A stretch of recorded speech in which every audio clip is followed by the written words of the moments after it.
Well, folks, today's video is going to be on what could have been.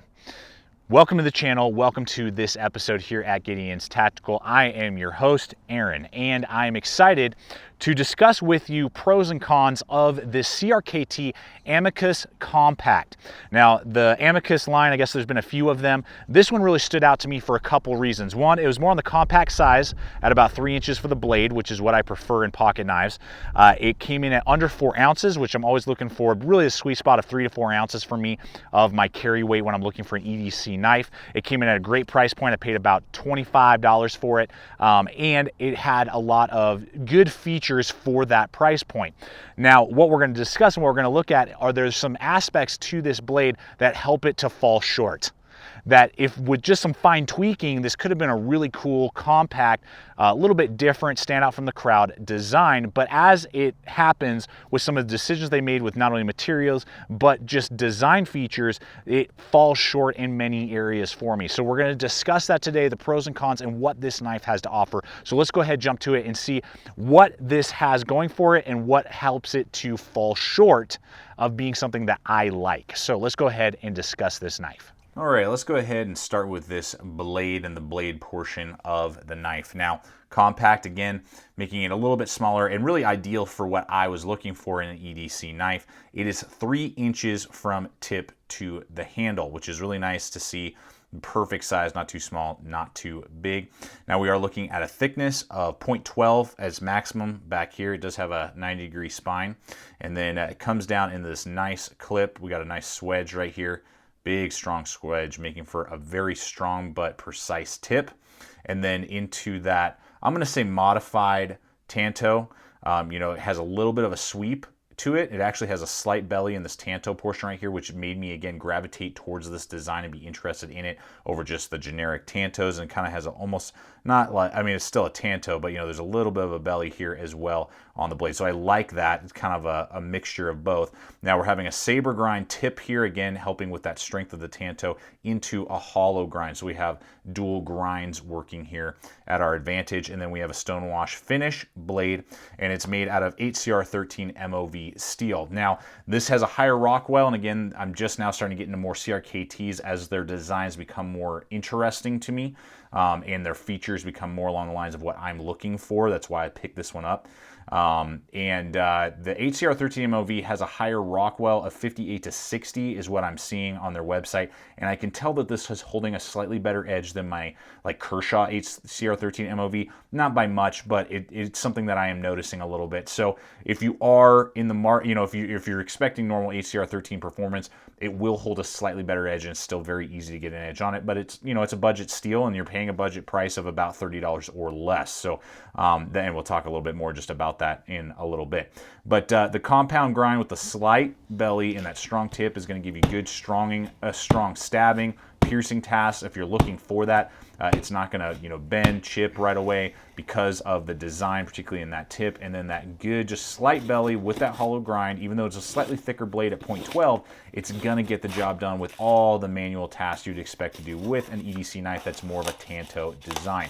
Now, it doesn't have giant belly, so it's not some mind-blowing slicer compared to, say, like a Delica 4 or, say, like a SOG Mini Aegis or something like that. With that full flat grind and thinner blades and large belly, those will be able to cut better.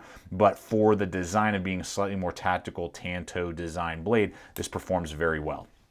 So let's look at lockup and deployment, and this is one of my first main issues that I have with the knife. The first off is that we have this kind of oval hole here, and you can see the handle scale is actually slightly blocking it on either side, and the frame lock is blocking it on the other, and it's rather small. I have some Spydercos here on the table, and you can just see that there's a massive difference between a Spyderco hole and this type of hole. Now, I like the design. I'm not saying that the designer needed to go all out and make a circle. I actually like it, but it's still too small and too abrupt for me. So I oftentimes will find myself not having an easy time gripping the hole and engaging the blade quickly.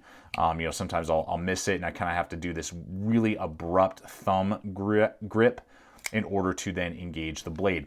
Secondly, after that, so you're missing the initial engaging, and you really have to think about deploying the knife. Secondly, there are Teflon bushings in here, which I'm never a fan of, and I can tell. Some Teflon bushings aren't terrible, and you can get by. I can feel the grittiness of the Teflon when I open this, and on top of that, that doesn't help the detent along with the detent that they offer. It's a very light detent. I barely have to pull, and I can pull this blade out. I can flick it open, as you can see there, without much difficulty. And just as kind of a weak detent along with the Teflon bushings that aren't super smooth, the small eyelet there makes it just difficult to deploy the blade in general, and you really got to give it a good wrist flick and really think about what you're doing to engage the blade.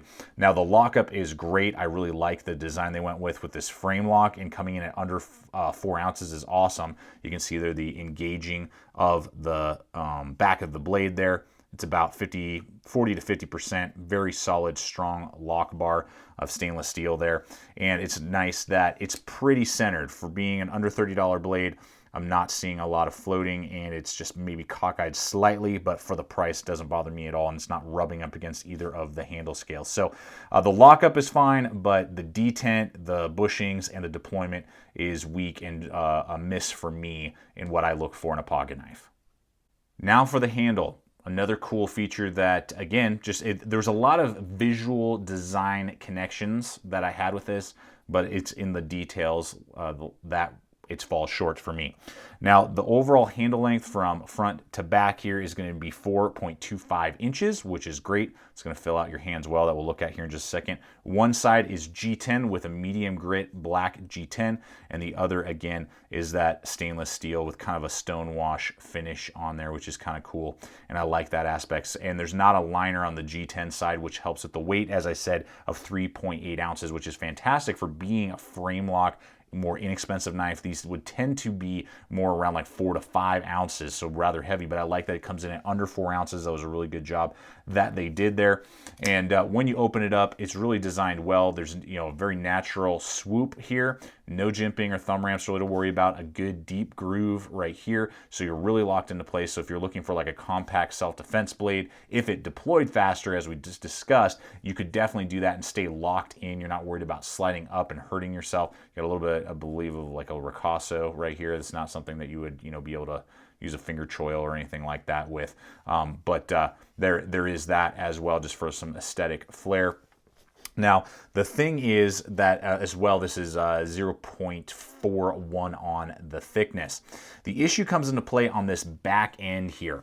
What we have is a spacer, and I like that it's flow through, but we have the spacer here that comes way above the jimping. You can see they actually on purpose made it come up further on the handle and is jimped versus just kind of being flush. And maybe if they had just put the jimping more in line with the handle, that would have been better. But so it comes up, raises up. We got heavy jimping here, and then we have 90-degree angles on the lanyard, exposed lanyard hole. Now this gives you the opportunity to kind of almost have like a non-lethal glass breaker type of aspect for like a car window. But what ends up happening, and I'm gonna show you my left hand here, it bites in right there into the soft spot of my hand every time I bear down, and then the jimping just eats away there. And so if for light cutting, if you're opening a cardboard box, not a big deal, you're not gonna feel it. But if you actually grip this thing and bear down on it and you're doing aggressive cuts, or if you're doing aggressive stabbing, you are definitely going to feel it, and this bites into your hand. So that was an oversight, and really it could have easily been fixed with just bringing this down ever so slightly, still giving that aesthetic flair,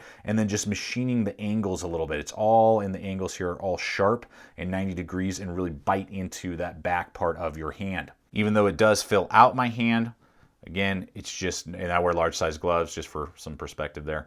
Yeah, this is really kind of a sore spot for me, literally and physically, or metaphorically and physically.